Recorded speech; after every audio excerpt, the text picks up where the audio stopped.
अध्याय के प्रारंभ में भी स्पष्ट है, एक ही स्तर पर नहीं होते। यदि अर्जुन कृष्ण के संबंध अर्थार्थ होता होगा, यदि ये दोनों माया द्वारा मोहित होते हैं, तो एक को उपदेशक तथा दूसरे को उपदिष्ट होने की कोई आवश्यकता नहीं है। ऐसा उपदेश व्यर्थ होगा, क्योंकि माया के अंगुल में रहकर कोई भी प्रामाणिक उपदेश नहीं बन सकता। ऐसी परिस्थिति में वह मान लिया जाता है कि भगवान कृष्ण परमेश्वर हैं, जो पद में माया द्वारा विस्मृत अर्जुन रूपी जीव से श्रेष्ठ हैं।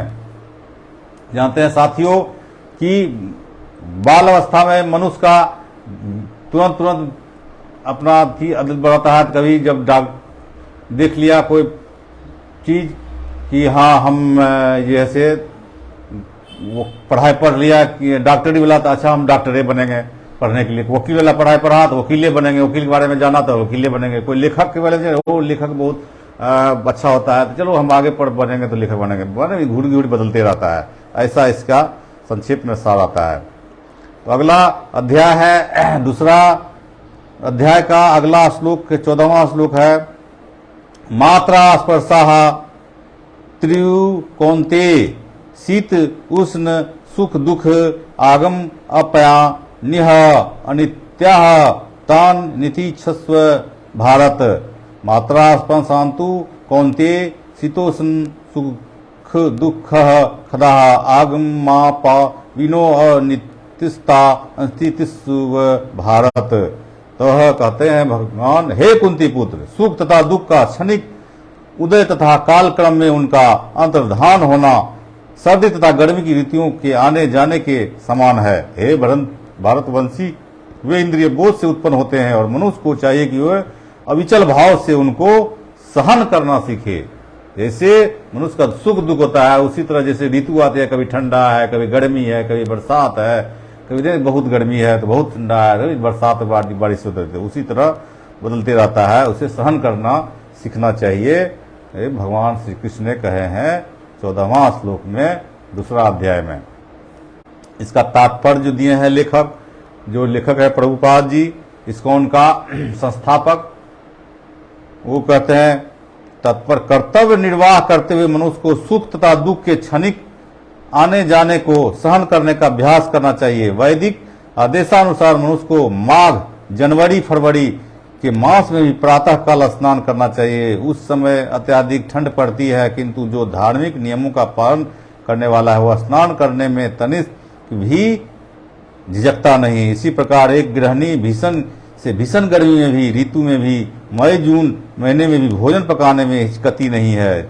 जलवायु संबंधी असुविधाएं होते हुए भी मनुष्य का अपना कर्तव्य निभाना होता है। उसी प्रकार युद्ध करना क्षत्रिय का धर्म है।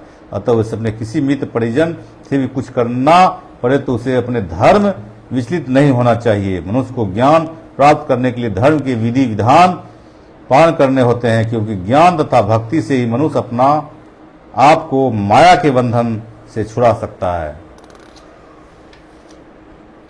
अब अगला श्लोक है 15वां श्लोक। अर्जुन को जिस दो नामों से संबोधित किया गया वे ही महत्वपूर्ण है। कौन्तेय कहकर संबोधित करने से यह प्रकट होता है कि वो अपनी माता की ओर मातृकुल से संबंधित है, और भारत कहने से उसके पिता की ओर पितृकुल से संबंध प्रकट होता है। दोनों ओर से उसको महान विरासत प्राप्त है। महान विरासत प्राप्त होने के फलस्वरूप कर्तव्य निर्वहन का उत्तरदायी आ पड़ता है। अतः अर्जुन युद्ध में विमुख नहीं हो सकता। तो अगला श्लोक है 15वां श्लोक। यम हिम न व्यथ तेते पुरुषम पुरुष प्रभः सोम दुख सुखम धीरम सो अमृत त्वायाव कल्पते। वम ही न व्ययन्ति एते पुरुषम पुरुष ऋषभ सम दुख सुखम धीरम सह अमृत स्वाय कल्पते। हे पुरुष श्रेष्ठ अर्जुन, जो पुरुष सुख तथा दुख में विचलित नहीं होता और इन दोनों में संभाव रहता है, यह निश्चित रूप से मुक्ति के योग है।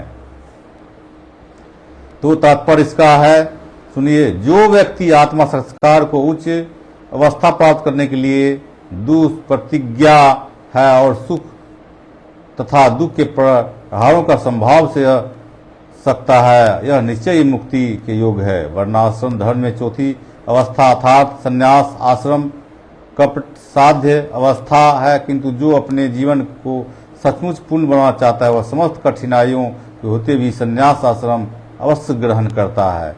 ये कठिनाइयों पारिवारिक संबंध विच्छेद करने तथा पत्नी और संतान से संबंध तोड़ने के कारण उत्पन्न होती है, किंतु यदि कोई इन कठिनाइयों को सह लेता है तो उसके आत्म साक्षात्कार का पथ निष्कंटक हो जाता है। अतः अर्जुन को क्षत्रिय धर्म निर्वहन में दृढ़ रहने के लिए कहा जा रहा है। भले ही स्वजन या प्रिय व्यक्तियों के साथ युद्ध करना कितना ही दुष्कर क्यों न हो, भगवान चैतन्य ने 24 वर्षों की अवस्था में हो संन्यास ग्रहण कर लिया था।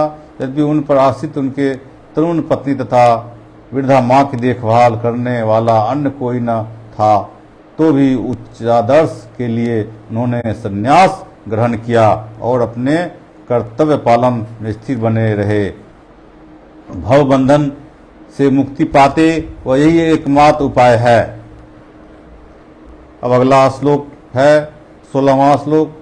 नास्तो विद्यते भावो ना भावो विद्यते सतः उभरोभी दृष्टो अंत अस्तन योस्त स्वदर्शिभी न अस्तः विद्यते भावः न अभावः विद्यते सतः उभयो अपि दृष्टा अतः तू अनुभव तत्व दृशिभी। तत्वदर्शियों ने यह निष्कर्ष निकाला है कि असत भौतिक शरीर का तो कोई चिर स्थायित्व नहीं है, किंतु सत आत्मा पर अपरिवर्तित रहता है। उन्होंने इन दोनों के प्रकृति के अध्ययन द्वारा यह निष्कर्ष निकाला है। इसका तात्पर्य है, ये तात्पर्य परिवर्तनशील शरीर का कोई स्थायित्व नहीं है। आधुनिक चिकित्सा विज्ञान ने भी यह स्वीकार किया है कि विभिन्न कोशिकाओं की क्रिया प्रतिक्रिया द्वारा शरीर प्रतिक्षण बदलता रहता है। इस तरह शरीर में वृद्धि तथा वृद्धावस्था आती रहती है, किंतु शरीर तथा मन में निरंतर परिवर्तन होने पर भी आत्मा अस्थायी रहता है। यही पदार्थ तथा आत्मा का अंतर है। स्वभावतः शरीर नित्य परिवर्तनशील है और आत्मा शाश्वत है। तत्वदर्शियों ने चाहे वे निर्विदिशपा हो या मनु सगुणवादी इस निष्कर्ष की स्थापना की है। विष्णु पुराण में 2वां स्कंद 12वां अध्याय 38वां श्लोक में कहा गया है कि विष्णु तथा उनके धाम स्वयं प्रकाश से प्रकाशित है। हे ज्योतिषी विष्णु भगवानी विष्णु सतः तथा असत शब्द आत्मा तथा भौतिक पदार्थ के ही घोतक हैं। सभी तत्वदर्शियों को यह स्थापना है। यहीं से भगवान द्वारा अज्ञात से मोहग्रस्त जीवों को उपदेश देने का शुभारंभ होता है। अज्ञान को हटाने के लिए आराधक और आराध्य के बीच पुनः शाश्वत संबंध स्थापित करना होता है और फिर अंश रूप जीवों तथा श्री भगवान के अंतर को समझना है। आत्मा तथा परमात्मा का अंतर अंश तथा पूर्ण के अंतर के रूप में है। वेदांत सूत्र तथा श्रीमद् भागवत में परमेश्वर को समस्त उद्भवों प्रकाश का मूल माना गया है। ऐसे उद्भवों का अनुभव पुरा तथा अपरा प्राकृतिक कर्मों का द्वारा किया जाता है। जीव का संबंध परा प्रकृति से है, जैसा कि 7वां अध्याय से स्पष्ट होता है। यद्यपि शक्ति तथा शक्तिमान में कोई अंतर नहीं है, किंतु शक्तिमान को परम माना जाता है और शक्ति या प्रकृति को गौण। अतः सारे जीव उसी पर हम उसी तरह परमेश्वर के सदैव अधीन रहते हैं, जिस तरह सेवक स्वामी के या शिष्य गुरु के अधीन रहता है। अज्ञान अवस्था में ऐसे स्पष्ट ज्ञान को समझ पाना असंभव है। अतः ऐसे अज्ञान को दूर करने के लिए सदा सर्वदा के लिए जीवों को प्रबुद्ध करने हेतु भगवान भागवत गीता का उपदेश देते हैं। अब 17वां श्लोक है, दूसरा अध्याय का 17वां श्लोक। अविनाशी तु तीदि विद्धि येन सर्विनम ततम विनाश मव्यवस्थास्य न कचित कीर्त महंति। अविनाशी तु तत्विधि चैन सर्वम इदम त्वतं विनाशम अव्यदस्य अस्त च कश्चित कर्तुम अहंति मतलब समर्थ है, अहिंति मतलब समर्थ है। जो सारे शरीर से व्याप्त है उसे ही तुम अविनाशी समझो, उस अव्यय आत्मा को नष्ट करने में कोई भी समर्थ नहीं है। श्लोक लंबा लंबा रहता है साथियों, तो उसको इसमें तोड़ तोड़ करके भी बोलते हैं। लंबा श्लोक हो सकता है अधिकता हो जाए, कमता हो जाए, इसलिए उसको तोड़ तोड़ के लिखा हुआ है, उसे बोलते हैं उसका जो सारे शरीर से व्यापक है उसे तुम यदि अविनाशी समझो, उस अव्यय आत्मा को नष्ट करने में कोई भी समर्थ नहीं है। मतलब आत्मा जो होता है उसको नष्ट करने में कोई समर्थ नहीं है, तात्पर्य है। इस श्लोक में संपूर्ण शरीर से व्यापक आत्मा की प्रकृति का अधिक स्पष्ट वर्णन हुआ है। सभी लोग समझते हैं कि जो सारे शरीर में व्यापक है वह चेतना है। प्रत्येक व्यक्ति को शरीर में किसी अंश या पूरे भाग में सुख दुख का अनुभव होता है, किंतु चेतना की यह व्याप्ति किसी के शरीर तक तो ही सीमित रहती है। एक शरीर के सुख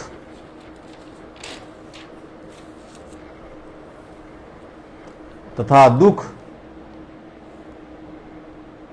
का बोध दूसरे शरीर को नहीं हो पाता। फलतः प्रत्येक शरीर में व्यष्टि आत्मा है और इस आत्मा की उपस्थिति का लक्षण व्यष्टि चेतना द्वारा परिलक्षित होता है। इस आत्मा को बाल के अप्रभाग के 10,000 में भाग के तुल्य बताया जाता है। श्वेतास्तर उपनिषद में 5वां अध्याय में 9वां श्लोक की इसमें पुष्टि हुई है।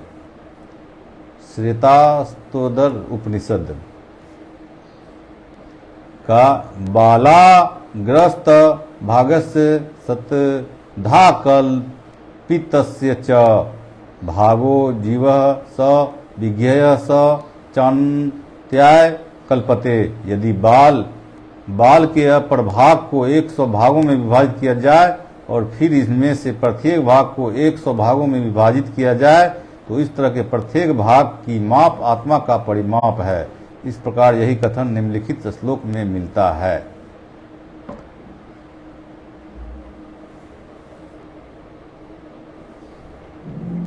आत्मा के परमाणुओं के अनंत कण हैं जो माप के वाल के अगले भाग नोक के 10,000वें भाग के बराबर है। इस प्रकार आत्मा का प्रत्येक कण भौतिक परमाणुओं से भी छोटा है और ऐसे असंख्य कण है। यह अत्यंत लघु आत्म स्फुलिंग भौतिक शरीर का मूल आधार है और इस आत्म स्फुलिंग का प्रभाव सारे शरीर में उसी तरह व्यापक है जिस प्रकार किसी औषधि का प्रभाव व्यापक रहता है। आत्मा की यह धारा विद्युत धारा सारे शरीर में चेतना के रूप में अनुभव की जाती है और यही आत्मा के अस्तित्व का प्रमाण है। सामान्य व्यक्ति भी समझ सकता है कि यह भौतिक शरीर चेतना रहित होने पर मृतक हो जाता है और शरीर इस चेतना के किसी भी भौतिक उपचार से वापस नहीं लाया जा सकता। अतः यह चेतना भौतिक संयोग को फलस्वरूप नहीं है अपितु आत्मा के कारण है। मुंडक उपनिषद में 30वां स्कंद 1वां अध्याय 9वां श्लोक में कहा गया सूक्ष्म परिमाणिक आत्मा की ओर अधिक विवेचना हुई है। एषु अनुरात्मा चेतना वेदित्यो यस्मिन् प्राणः प्रजदा सवि वेश प्राणे वृतम सर्वो तो प्रजानाम यस्मिन् विशुद्धे बिम तो येष आत्मा आकार में अणु तुल्य है जिसे पूर्ण बुद्धि के द्वारा जाना जा सकता है। यह अणु आत्मा 5 प्रकार के प्राणों में तैर रहा है। प्राण, अपान, व्यान, समान तथा उदान।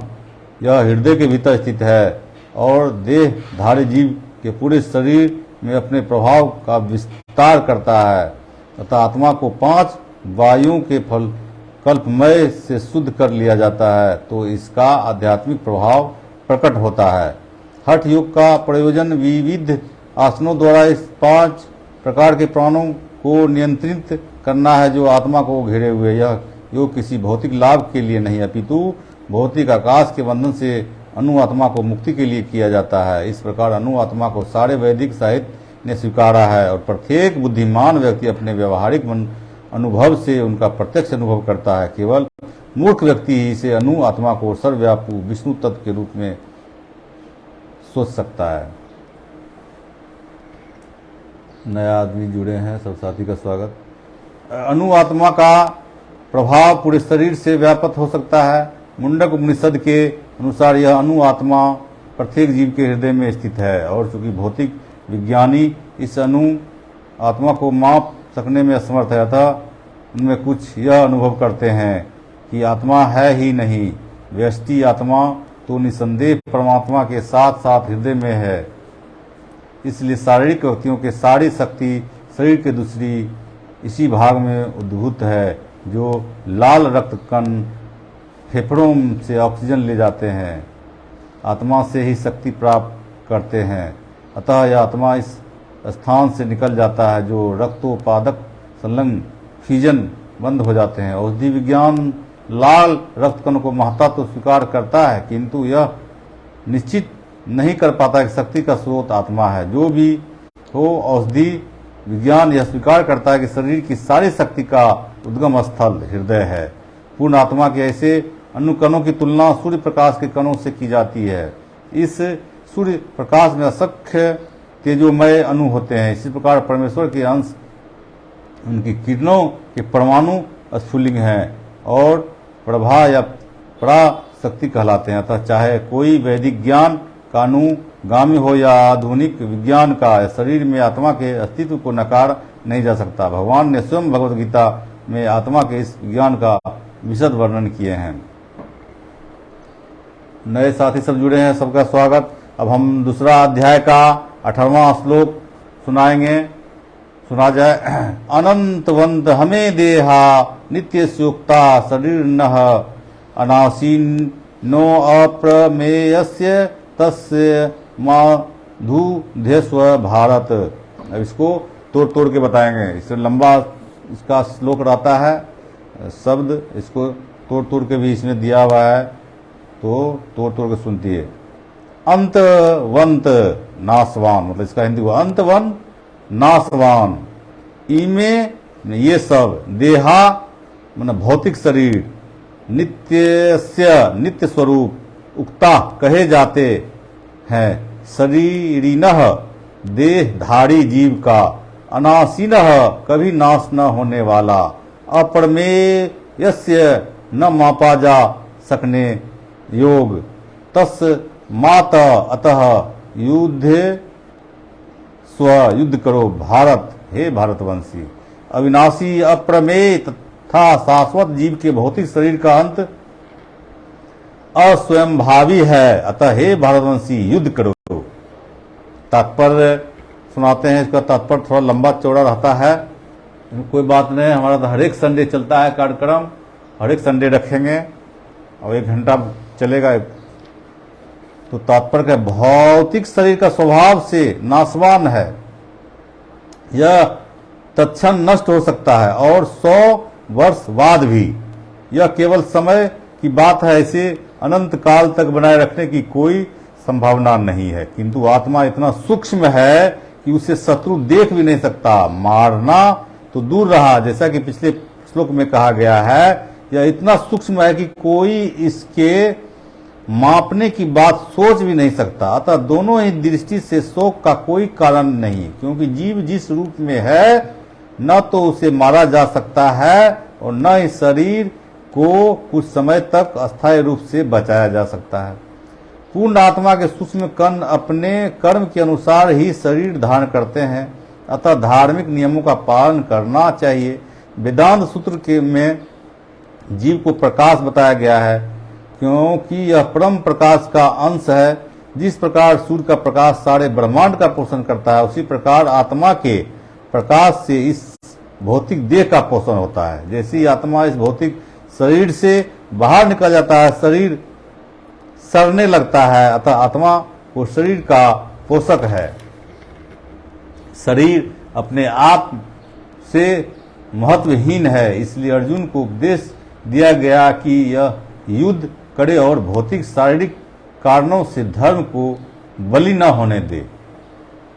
अब 19वां अध्याय है। दूसरा अध्याय का 19वां श्लोक, एय एनम वेति हंतारम यस्वेन मन्यते हतम उभो तो न विजनीतो न यम हंति न हन्त्यते। यह एनम वेति हंतारम यह च एनम मन्यते हतम उभो तो न विजानीतः न अवम हन्ति न हन्यते। जो इस जीवात्मा को मारने वाला समझता है तथा जो इसे मरा हुआ समझता है, ये दोनों ही अज्ञानी हैं।